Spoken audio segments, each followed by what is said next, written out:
Good morning. GS दृष्टि education platform पर आप सब लोगों का हार्दिक स्वागत करता हूं। राजस्थान भौतिक प्रदेश आज का टॉपिक है। आज का लेक्चर भौतिक प्रदेश के ऊपर ही चलेगा। और भौतिक प्रदेश के ऊपर बात करें तो राजस्थान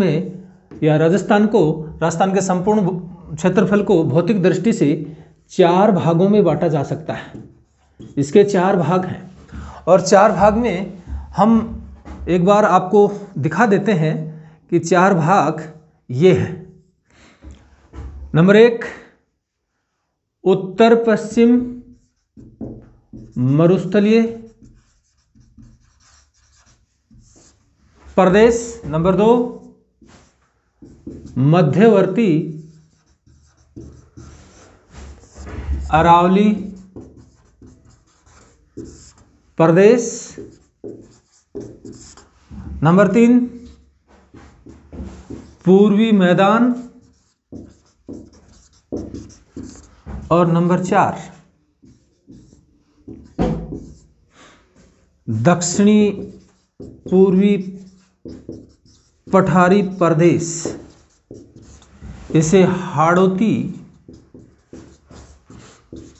पठार भी कहा जाता है। इनमें सबसे पहले हम आज एक पे चर्चा करेंगे। नंबर 1 जो उत्तर पश्चिमी मरुस्थलीय प्रदेश है उसकी चर्चा करेंगे। मरुस्थलीय प्रदेश की चर्चा करेंगे। आज का टॉपिक यह है। इसके ऊपर हम बात करेंगे कि इसकी विशेषताएं क्या है, इसके ऊपर कौन से क्वेश्चन अब आगामी एग्जाम में पुटअप होंगे, यहां विशेष अपना फोकस रहेगा, विशेष अपना ध्यान यहीं पे निर्धारित करना। इससे पहले मैं आपको एक बात बताऊं कि ये जो संपूर्ण मरुस्थलीय प्रदेश है और जो राजस्थान की जो कंप्लीट क्षेत्रफल है ये कैसे किस प्रकार से उद्भूत हुआ। प्रागैतिहासिक काल में विश्व 2 भूखंडों, नंबर 1 अंगारा लैंड और नंबर 2 गोंडवाना लैंड के रूप में विभाजित हुआ। और इन दोनों के बीच तेथिस सागर अवस्थित था। धीरे धीरे ये तेथिस सागर लुप्त होता गया और इसकी जगह है बालू मिट्टी का जमाव होता गया। ये उत्तर पश्चिम मरुस्थलीय प्रदेश इस तेथिस सागर का ही अवशेष है और लगभग उत्तरी पूर्वी राजस्थान के जो हिस्से हैं वो तेथिस सागर के अवशेष हैं, जबकि अरावली और पूर्वी मैदान और दक्षिण पूर्वी पठारी प्रदेश ये गोंडवाना लैंड के हिस्से हैं। यहां भी एक बार नहीं 2 बार क्वेश्चन पूछा गया है। आरएस प्री 2016 में क्वेश्चन आया कि उत्तर पूर्वी या उत्तर पश्चिमी मरुस्थलीय प्रदेश कब समुद्र का हिस्सा था। उत्तरी पश्चिमी मरुस्थलीय प्रदेश किस युग में समुद्र का हिस्सा था, तो इसके लिए हम कहेंगे कि मध्यजीवी या मेसोजोइक युग में ये तेथिस सागर का या समुद्र का हिस्सा था। क्योंकि ये पानी सागर है और क्वेश्चन की नेचर हो गई कि उत्तर पश्चिमी मरुस्थलीय प्रदेश कब समुद्र का हिस्सा था। मध्यजीवी युग मेसोजोइक युग में ये समुद्र का हिस्सा था। नेक्स्ट बात इसके ऊपर कि उत्तर पश्चिमी मरुस्थलीय प्रदेश में राज्य के 12 जिले, इसमें 12 जिले यानी राज्य के 12 जिले इसके अंतर्गत आते हैं। और उन 12 जिलों में गंगानगर, हनुमानगढ़, चूरू, झुंझुनू, सीकर, बीकानेर, नागौर, पाली, जोधपुर, जैसलमेर, बाड़मेर, जालोर और पाली जैसे जिले इसके अंतर्गत आते हैं। और इन 12 जिलों के ऊपर भी क्वेश्चन पुटअप हो सकता है। इसमें यह होगा कि 3 जिले मरुस्थलीय देंगे और एक नॉन मरुस्थलीय, और उस पर डिजाइन होगी कि इनमें से कौन सा मरुस्थलीय डिस्ट्रिक्ट या मरुस्थलीय जिला नहीं है। आपको निश्चित रूप से इसके ऊपर पकड़ करनी होगी कॉन्फिडेंटली, और यहाँ आपको रोज मैपिंग करने की जरूरत होगी, और मैपिंग करेंगे तो निश्चित रूप से आपको बड़ा फायदा मिलेगा। दूसरी बात इसके ऊपर बनती है कि इस मरुस्थलीय प्रदेश को भी 25 सेंटीमीटर की वर्षा रेखा, 25 सेंटीमीटर की वर्षा रेखा 2 भागों में बांटती है। यह वर्षा रेखा 2 भागों में बांटती है, एक तो शुष्क और दूसरा अर्ध शुष्क।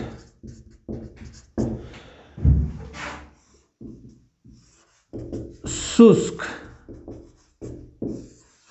अर्ध शुष्क। शुष्क के अंतर्गत बीकानेर, जैसलमेर पूर्णतः, जबकि पश्चिमी चूरू, पश्चिमी जोधपुर, उत्तर पश्चिमी बाड़मेर जिले इसके अंतर्गत आते हैं। अब शुष्क, इसको भी 2 भागों में, शुष्क के भी 2 भाग हैं, एक मरुस्थली और दूसरा चट्टानी, चट्टानी क्षेत्र, यानी कि स्तूप, बालू का स्तूप युक्त और स्तूप मुक्त 2 क्षेत्र हैं। बालू का स्तूप युक्त, जिसके अंतर्गत बालू का स्तूपों का विस्तार है, बालू का स्तूप अधिक देखने को मिलते हैं, उनमें भी विभिन्न प्रकार, जैसे अनुप्रस्थ, अनुदैर्ध्य, बरखान, तारा बालू का स्तूप और नेटवर्क, या यूं कहें कि परवलयाकार, विभिन्न प्रकार के बालू का स्तूप। इन अनुप्रस्थ बालू का स्तूप ये वायु की दिशा के समकोण पर बनते हैं, वायु की दिशा के समकोण पर बनते हैं। अनुदैर्ध्य ये वायु की दिशा के समानांतर बनते हैं। बरखान ये अर्धचंद्राकार गतिशील बालू का स्तूप है। बरखान प्रकार के बालू का स्तूप दक्षिणी गंगानगर, हनुमानगढ़, चूरू, झुंझुनू, सीकर और नागौर क्षेत्र में सर्वाधिक रूप में पाए जाते हैं। अनुप्रस्थ बालू का स्तूप ये जैसलमेर में अधिक मिलते हैं, ये इर्ग प्रकार के हैं। और अनुदैर्ध्य ये लगभग संपूर्ण राजस्थान में, यानी वायु की दिशा के समानांतर संपूर्ण राजस्थान में मिलते हैं। तारा बालू का स्तूप क्वेश्चन आ चुका है इनके ऊपर, सब के ऊपर एक बार क्वेश्चन आ चुका है और आते ही रहते हैं। तारा बालू का स्तूप के ऊपर अधिक क्वेश्चन आने की संभावना है। ये जैसलमेर के पोखरण और गंगानगर के सूरतगढ़ में अधिक देखने को मिलते हैं। ये तारा बालू का स्तूप है। और दूसरा नेटवर्क बालू का स्तूप, जब बालू का स्तूप आपस में जुड़ जाते हैं तो उनका एक नेटवर्क बन जाता है, इसी प्रकार से उनका नेटवर्क बालू का स्तूप कहा जाता है। इसके अतिरिक्त बालू का स्तूप मुक्त क्षेत्र यानी कि चट्टानी प्रदेश, ये जैसलमेर, बाड़मेर, जोधपुर के फलोदी तहसील, बाप और कुछ बीकानेर क्षेत्र में। और ये चट्टानी प्रदेश मूलतः है बालू का और चूना पत्थर, बालू पत्थर और चूना पत्थर के अवशेष हैं, और साथ ही साथ जूरेसिक युग की जीवाश्म यहां देखने को मिलते हैं। जीवाश्म यानी कि वानस्पतिक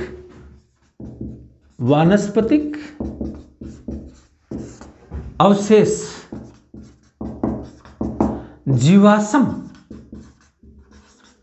और इनके प्रतीक के तौर पर यहां पे पेट्रोलियम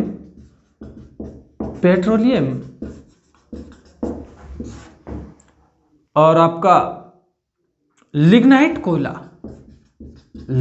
कोयला इनके अवशेष के रूप में देखे जा सकते हैं। और इसके अतिरिक्त जैसलमेर और बाड़मेर की सीमा पर आकल वुड फॉसिल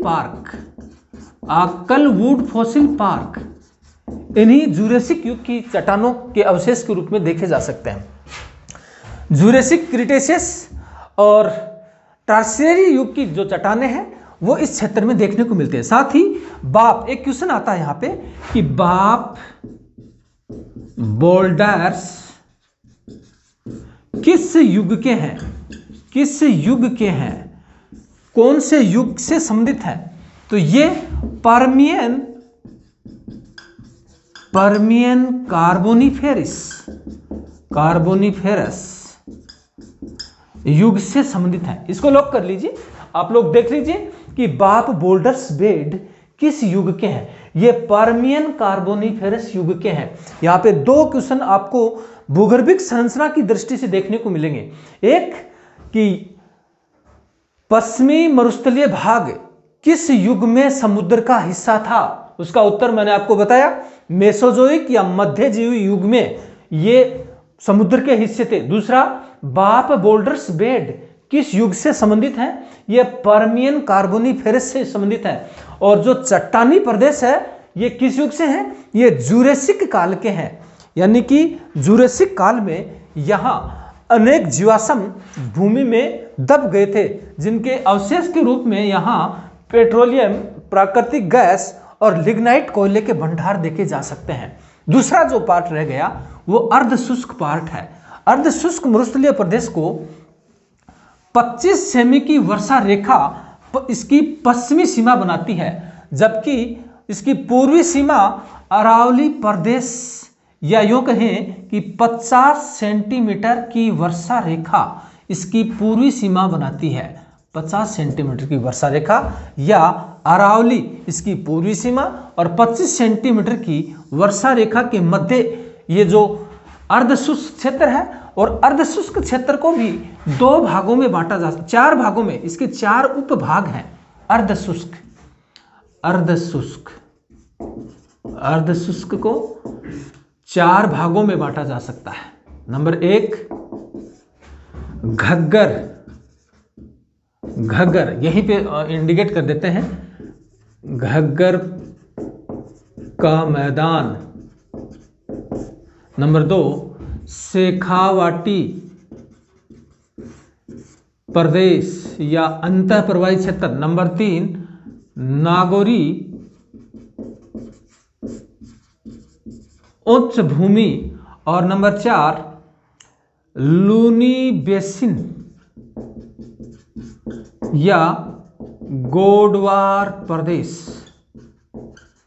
इसके 4 पार्ट। पहला क्वेश्चन, घग्गर नदी का मैदान। घग्गर का मैदान किन जिलों में विस्तृत है? यह मुख्यतः है गंगानगर और हनुमानगढ़ में विस्तृत है। हनुमानगढ़ अनेक बार क्वेश्चन आया है, प्रत्येक एग्जाम में पूछा जा रहा है कि घग्गर का मैदान इनमें से किन जिलों में स्थित है या विस्तृत है। यहां प्राचीन काल में सरस्वती नदी का प्रवाह था। वर्तमान में घग्गर नदी जो हिमाचल प्रदेश से निकलती है और यहां आती है, और बाढ़ के दिनों में ये पाकिस्तान तक चली जाती है। घग्गर का मैदान गंगानगर, हनुमानगढ़ जिलों पर विस्तृत है। इसको ध्यान से सुनिए आप। और घग्गर नदी के पाट को नाली कहा जाता है। नाली यानी कि ये जलोढ़ मृदा का क्षेत्र है, और इसके पाट को जब ये सूख जाता है तो नाली के नाम से जाना जाता है। नाली प्रदेश भी एक नवीन रूप में यहाँ उद्धृत हुआ है, तो नाली प्रदेश भी गंगानगर हनुमानगढ़ में पड़ता है। दूसरा, शेखावाटी क्षेत्र। शेखावाटी ये अंतःप्रवाही क्षेत्र है। कांतली नदी एक अंतःप्रवाही नदी है जो चूरू की सीमा में जाकर के मरुस्थल में विलीन हो जाती है, लगभग 100 किलोमीटर की दूरी पर जाकर के। कोई भी नया क्वेश्चन नहीं है यहाँ पे सिर्फ बरखान प्रकार के बालू का स्तूपों की अधिकता देखने को मिलती है। दूसरा, नागौरी उच्च प्रदेश। तीसरा, लवणीय और दलदली क्षेत्र है। लवणीय और क्षारीयता यहाँ की भूमि में इसका मिश्रण है। पानी में फ्लोराइड की मात्रा अधिक है। बांका पट्टी एक नई शब्दावली है यहाँ, बांका पट्टी या कुब्बड़ पट्टी, जहां पानी में फ्लोराइड की मात्रा 10 ppm से अधिक होने का यहाँ के स्थानीय लोगों की नागौर से अजमेर के बीच में एक लगभग 90 किलोमीटर लंबी एक पट्टी है, जिसमें लोगों की जो कमर है उसमें बंकन हो जाता है, जिसकी वजह से इसे कुब्बड़ पट्टी कहा जाता है। अनेक लवणीय झीलें, डेगना, कुचामन, डीडवाना इत्यादि यहाँ नमकीन झीलें हैं, जो कि तेथिस सागर के अवशेष के रूप में यहाँ अब भी देखी जा सकती हैं। इसके अतिरिक्त लूणी बेसिन, गोडवार प्रदेश, लूणी बेसिन अजमेर जिले की नागपाड़ी से निकल करके 6 जिलों में ये नदी प्रवाहित होती है, लेकिन इसका बेसिन 4 जिलों में है, पाली, जालोर, बाड़मेर और जोधपुर में। नागौर में कुछ एक सिर्फ जोजरी नदी आकर के मिलती है, बाकी इतना प्रवाह नहीं है, लेकिन 4 जिलों में इसका प्रवाह देखा जा सकता है। लूणी से जवाई के बीच में, जवाई नदी के बीच में इसका जो बेसिन है वो लूणी बेसिन कहलाता है, और जवाई नदी से आगे इसका सांचौर बेसिन पड़ता है। सांचौर, जवाई के दक्षिण में सांचौर बेसिन को राजस्थान का पंजाब कहा जाता है। सांचौर राजस्थान का पंजाब। गोडवार प्रदेश के अंतर्गत जालोर, गोडवार के अंतर्गत जालोर और पाली, इसके ऊपर क्वेश्चन आता है। लूणी बेसिन या गोडवार बेसिन के अंतर्गत इनमें से कौन से जिले आते हैं? तो जालोर, पाली और कुछ सिरोही का पार्ट इसमें आता है, और इसके लिए क्वेश्चन भी कई बार देखा गया है और आया भी है। कॉलेज लेक्चरर में आया है, RS प्री में आया है, और अन्य जो RPSC के द्वारा एग्जाम हुई उनमें भी यहाँ से क्वेश्चन आया है कि गोडवार प्रदेश के अंतर्गत कौन से जिले देखे जाते हैं। तो उसमें जालोर और पाली जिले, और ऑप्शन के अकॉर्डिंग हम उसका उत्तर निकालने की पूरी कोशिश करेंगे, और आपको इसके लिए कन्फर्म होना पड़ेगा। यहाँ पे क्वेश्चन आने की लगभग संभावना बनती है। इसके साथ में ही इसके अंतर्गत सांचौर बेसिन मैंने आपको इंडिकेट करके बताया है। दूसरा, एक बार फिर यहाँ शुष्क प्रदेश के अंतर्गत एक लाठी सीरीज की चर्चा करनी जरूरी होगी। लाठी सीरीज मूलतः एक भूगर्भीय जलपट्टी है। जलपट्टी, ये भूमिगत जल एकाएक ही यहाँ जैसलमेर के आसपास, मोहनगढ़ के आसपास, ये एक ऊपर यदि उपग्रह चित्र इसका लिया जाए तो लाठी के समान दिखाई पड़ता है। ये हमेशा सेवण घास की वजह से इसमें घास उगती है, क्योंकि दलदली क्षेत्र है और उसमें घास की वजह से हरा भरा दिखाई देता है, और एक जलपट्टी के रूप में, यानी इतनी ही दूर में एक ये पट्टी दिखाई देती है। इसे लाठी सीरीज कहा जाता है। लाठी क्षेत्र है यहाँ पे, और लाठी सीरीज ही भूगर्भीय जलपट्टी के रूप में वर्णित है, और इसमें लिलोण, सेवण घास का स्थानीय नाम लिलोण है, और इस वजह से सेवण घास एक दुधारू पशुओं के लिए पौष्टिक घास के का काम करती है। इस वजह से ये भी एक इंडिकेशन करने लायक टॉपिक है कि लाठी सीरीज क्या है, भूगर्भीय जलपट्टी है, इसमें सेवण घास उत्पन्न होती है जो कि दुधारू पशुओं के लिए उपयोगी है। तीसरी बात, कंप्लीटली इसके बारे में कहा जाए कि राजस्थान का लगभग 61% भाग उत्तर पश्चिम मरुस्थलीय प्रदेश के अंतर्गत आता है, जबकि जनसंख्या 40%, कुल जनसंख्या का 40% इसमें निवास करता है, और कुल क्षेत्रफल का लगभग 61% क्षेत्रफल उत्तर पश्चिमी मरुस्थलीय प्रदेश के अंतर्गत आता है। तीसरी बात इसके लिए यह इंपॉर्टेंट है कि दुनिया के जितने भी मरुस्थल हैं, चाहे वो विश्व का सबसे बड़ा मरुस्थल सहारा हो, चाहे सोनोरान मेक्सिको का हो, चाहे सऊदी अरब का अरब मरुस्थल हो, इन सबसे लगभग दुनिया की 80% जैव विविधता भारत के इस राजस्थान का जो थार मरुस्थल है इसमें देखी जा सकती है। चौथा पॉइंट, लगभग संपूर्ण भारत का 80% मरुस्थलीय भाग राजस्थान का यह थार मरुस्थल रखता है, इसलिए इसको थार मरुस्थल कहा जाता है। तीसरी बात, अगला जो पॉइंट है वो है कि राजस्थान का जो ये थार मरुस्थल है, उत्तरी पश्चिमी मरुस्थलीय भाग है, इसके लगभग 62% भाग पर बालूका स्तूपों का विस्तार है। बालूका स्तूपों का विस्तार है। क्वेश्चन आ चुका है इसके ऊपर क्वेश्चन आ चुका है, इसके ऊपर क्वेश्चन आ चुका है, इसके ऊपर क्वेश्चन आ चुका है। अभी भी आपको फिर यही जो एप्लीकेशंस हैं इसी को ध्यान में रखना होगा कि राज्य के कुल जो संपूर्ण मरुस्थल है उसके 62% भाग पर बालूका स्तूपों का विस्तार है। राज्य के कुल क्षेत्रफल का 61% उत्तर पश्चिम मरुस्थलीय प्रदेश रखता है। राज्य की कुल जनसंख्या का 40% उत्तर पश्चिमी मरुस्थलीय प्रदेश के अंतर्गत निवास करता है। भारत के कुल मरुस्थल का 80% मरुस्थल राजस्थान के अंतर्गत है, जिसे थार का मरुस्थल कहा जाता है। थार का मरुस्थल वस्तुतः भारत का एक प्रमुख भौतिक भूभाग है जिसको अलग ही वर्णित किया जाता है। और इसके साथ में मैं समझता हूं जहां तक कि इससे संबंधित जो भी मेन एप्लीकेशन थी वो मैंने आपको बताई है। निश्चित रूप से इसका आपको फायदा मिलेगा और अन्य जानकारी है वो नेक्स्ट लेक्चर में आपको बता दी जाएगी।